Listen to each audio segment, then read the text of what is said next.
Now, Cara, to a story I know we've both covered extensively, and World Boxing has banned Olympic gold medalist Imane Khelif from the sport, advising the Algerian Boxing Federation that Khelif would have to undergo a mandatory sex test if Khelif wants to compete in future boxing competitions. The international boxing body saying that it has introduced the measure following the furore surrounding Khelif winning gold at the 2024 Paris Olympics.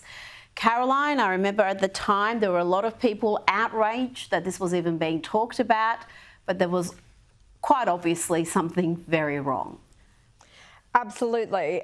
In this case, Imane Khelif and the Taiwanese boxer who also won at the Olympics gold medal, they are DSD athletes, disorders of sex development, slightly different from trans, but it's similar in the sense that they are also said to be biologically male. They have XY chromosomes, but they're born with disorders that mean that they don't go through puberty in exactly the same way, but they do go through a male puberty. They might just not look male at birth, but there are ways to test whether you've got this disorder. And that's what both of these athletes are said to have. Now, it's similar to the issue of transgender athletes in women's sport because they've both reportedly gone through male puberty. They have all the advantages that male puberty affords you: bigger muscles, bigger heart, greater lung capacity. The Italian boxer, female boxer, Angela Carini, who came up against Imane Khelif in the Olympics in the first round, gave up after something like 48 seconds. She said she'd never been punched so hard as she had by Imane Khelif. So this is completely a common sense move, and it's just unfortunate that it's taken this long to get here.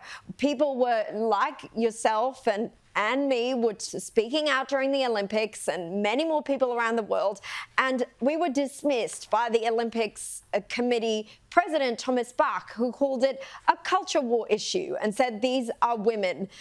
Well, if they're women, have the very simple gender test. It's a cheek or nose swab, and it will define you as being biologically female, and then by all means compete. But until then, no thank you.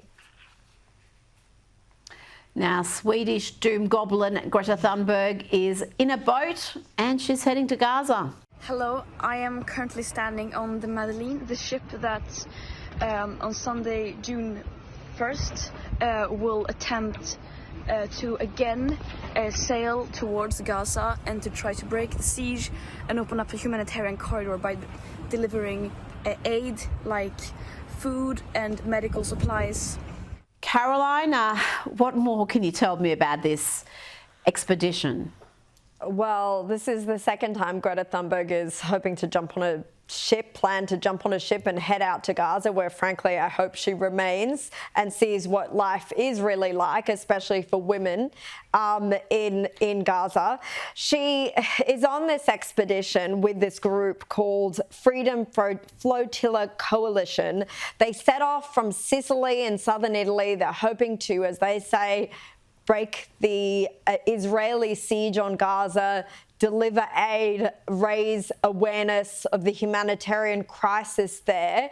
But of course, Greta Thunberg only speaks about what she calls a genocide in Gaza and the starvation of all these people. She never speaks about Hamas, about the horrors. She never puts any context into it that this is a war that was started by a terror organization that has, again, only days ago refused to accept a ceasefire deal put forward from the US. It's only ever one side with her, only ever propaganda. Apparently she's got tired of the climate stuff. Now she's preaching to us on this.